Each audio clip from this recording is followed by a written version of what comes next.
Bienvenue dans les Petites Histoires de Michel, un podcast dans lequel je raconte mon exploration de la cuisine japonaise.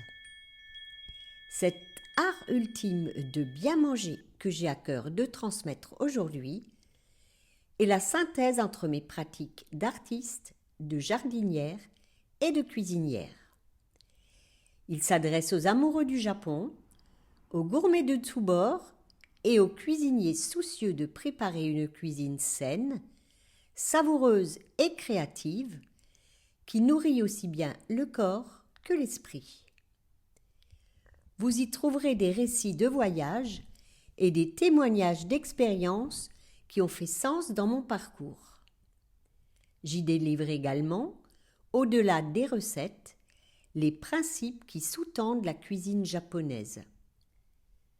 Nous ferons des visites dans le jardin, source d'émerveillement et d'abondance, et nous prêterons l'oreille à des personnes qui ont contribué à enrichir mon parcours dans l'oasis nippone que je me suis créée. Belle écoute à vous! Cet été, les potimarrons, qui occupaient un grand carré de jardin à eux tout seuls, ont été les premiers à manifester l'arrivée inexorable de l'automne. À partir de mi-août, j'arrachais régulièrement les feuilles jaunissantes atteintes d'oïdium pour éviter la propagation rapide de ce champignon et aussi pour maintenir une allure estivale dans le potager. Mais très vite, j'ai été dépassée et j'ai abandonné la course. Les feuilles ont fini par sécher sur place, en dévoilant peu à peu les fruits oranges déjà bien mûrs. Ils seront bientôt stockés dans la maison, où ils auront de bonnes conditions de conservation pendant plusieurs mois. Connaissez-vous l'origine de ce légume qui s'invite régulièrement à notre table? Savez-vous qu'il est rempli de bienfaits? Lorsque je l'ai découvert, dans les années 80, cette variété de courge originaire d'Asie était déjà implantée en Belgique et en France depuis plusieurs décennies. Au Japon, on l'appelle kuri kabocha, littéralement courge châtaigne, en raison de son goût rappelant la châtaigne. Plébiscitée en cuisine pour sa chair douce, farineuse et sucrée, c'est un véritable délice gustatif dont la couleur vive et chaleureuse, bien en phase avec l'automne, est aussi un ravissement pour l'œil. En Alsace, il est cultivé localement depuis son introduction et l'association macrobiotique Terre et Partage en faisait la promotion à travers la fête annuelle du potimarron. C'est lors d'une de ces rencontres annuelles que j'ai appris que l'on attribue l'arrivée de ces graines à George Osawa, ce Japonais qui a diffusé la macrobiotique en Europe. Il a fait voyager les premières graines de ce qu'on appelait alors le potiron doux d'Hokkaido. 1 grain, 10 000 grains, a-t-il déclaré lors de la transmission à un agriculteur belge en 1957. Le potimarron est un légume facile à cultiver dans une bonne terre, au pied d'un compost ou dans un espace que l'on souhaite couvrir rapidement de végétation. Il y a même moyen de le faire pousser sur une terrasse dans une grande jardinière. Dans mon jardin, il me ravit lorsque ces lianes grimpent dans un arbre ou s'accrochent dans les structures que je construis pour lui. Il y a des années meilleures que d'autres. Selon les conditions climatiques, j'en récolte quelques rares petits exemplaires tout rikiki, ou alors de quoi nourrir tout le quartier. S'il fait trop chaud au moment de la plantation, il devra lutter contre la chaleur en flétrissant ses feuilles, ce qui se fera au détriment de sa croissance. 2025 est un bon cru, avec juste assez de fruits de belle taille pour assurer ma consommation hivernale. Reste à voir si sa conservation se passe bien. les années trop pluvieuses qui le gorgent d'eau compromettent son stockage. En cuisine macrobiotique et dans la vision énergétique de l'alimentation, le potimarron occupe une place privilégiée.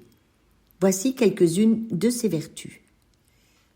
Riche en bêta-carotène, provitamine A, il serait bon pour la vue, la peau, le système immunitaire.